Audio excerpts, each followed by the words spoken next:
La diversité a envahi la mode. On y voit de plus en plus de mannequins d'origines diverses. Nous sommes allés à la rencontre d'acteurs du milieu de la mode pour leur demander si la diversité est vraiment en train de s'imposer. Au centre du débat, les mannequins noirs. Le directeur de Metropolitan Models, fondé à la fin des années 70, a vu les choses évoluer. Il nous explique. À l'époque, elle travaillait essentiellement, la demande était pour les shows, les collections. Au moment des collections, il y avait une très grosse demande parce que les filles noires, notamment, savent très bien marcher, etc., sont très confortables sur les podiums. Aujourd'hui, la demande s'est élargie, c'est-à-dire qu'on a des filles de couleur, des asiatiques un peu dans tous les créneaux, que ce soit aussi bien les campagnes, les catalogues, un peu dans tout. Les magazines notamment. Bien sûr, c'est vrai qu'aujourd'hui, si on regarde, ça a évolué. Merci. Les marques de luxe prennent aussi bien sur les podiums que pour leur campagne des filles de différents continents. Il y a toujours une dominance caucasienne, mais malgré tout, il y a eu une avancée. En résumé, pour les agences, tout va bien. Il y a des filles de tous les continents et qui travaillent de plus en plus. Mais qu'en pensent les mannequins ? Certaines grandes marques maintenant sont plus cotées vers les filles exotiques, comme la grande marque prestigieuse Balmain ou Paul & Joe avec qui je commence à travailler.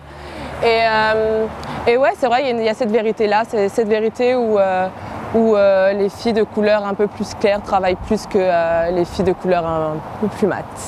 On a aussi demandé son avis à Nala, qui est mannequin depuis 6 ans et plus mate de peau aussi. Quand j'ai commencé en tout cas, je suis arrivée en casting et ça je m'en tiendrai toute ma vie.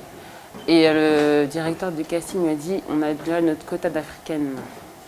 Et je le dis, mais là je l'ai regardé, j'ai pas compris. Et je dis c'est quoi quota d'africaines?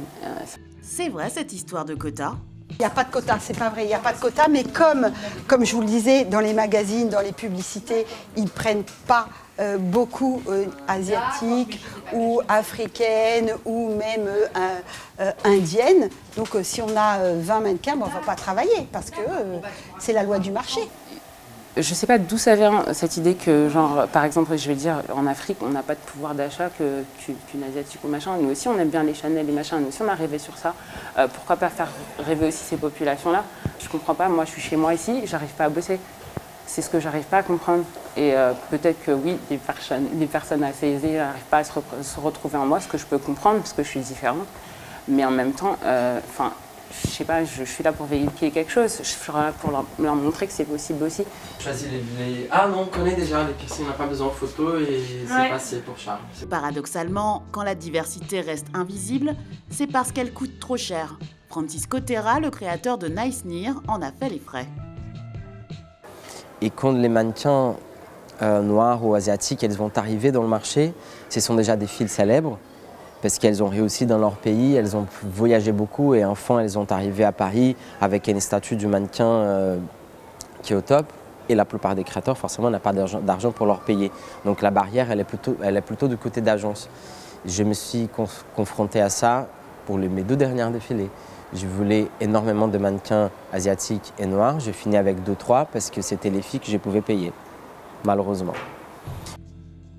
Mais alors la diversité dans la mode, tendance ou vraie évolution? Non, c'est pas un effet de mode, c'est que le pouvoir d'achat. Tout ça, tout est question d'argent, c'est le pouvoir d'achat pour moi. Donc de plus en plus, où les Asiatiques, les Chinois ont un grand pouvoir d'achat maintenant, donc on les voit, les Chinois sur les défilés, dans les campagnes, des Africaines ou des Blacks américaines, eh bien, il y a le pouvoir d'achat, donc elles sont représentées. Voilà, en fait, c'est ça. C'est une tendance.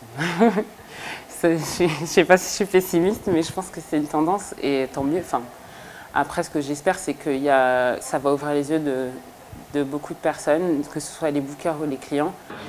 Maintenant, on pourra se diriger vers autre chose aussi, ça va rester et puis d'autres choses vont s'ouvrir.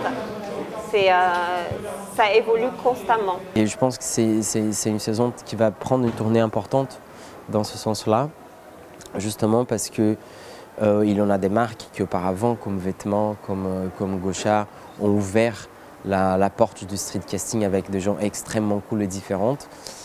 Et je pense qu'ils ont déclenché une discussion qui va beaucoup plus loin que l'image seule.